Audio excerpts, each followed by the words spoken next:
Today is what some people call the Passover, but I believe it's called the Feast of Unleavened Bread in Judaism. This is the day when the Lord killed the firstborn of the Nile civilization.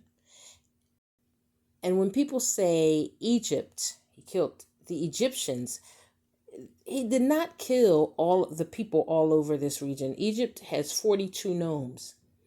I believe that the Lord killed the firstborn of this region right here called Memphis.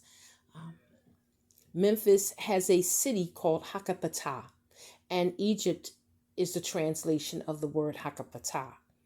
Hakapatah is the administrative state. This is where the Egyptians kept their records, and I do believe this is where the Pharaoh rules from in this particular region.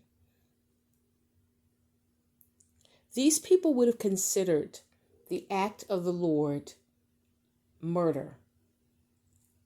They would have considered Moses to be a criminal because they told the Pharaoh what was going to happen, and it happened. Now, it's up to the individual to determine who the destroyer was. Was the destroyer a spirit roaming through the land, killing people, or was the destroyer an executioner? God uses people. God has used people since. So when we read this story, we can read this story through the lens of the children of Israel, and we can be grateful and happy that they escaped from their supposed oppression, even though they left out of Africa as an army.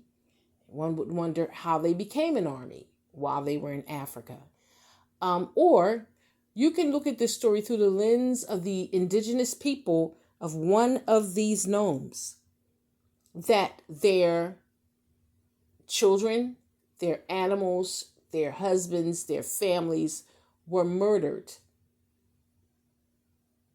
because the Lord God of the Hebrews wanted his army.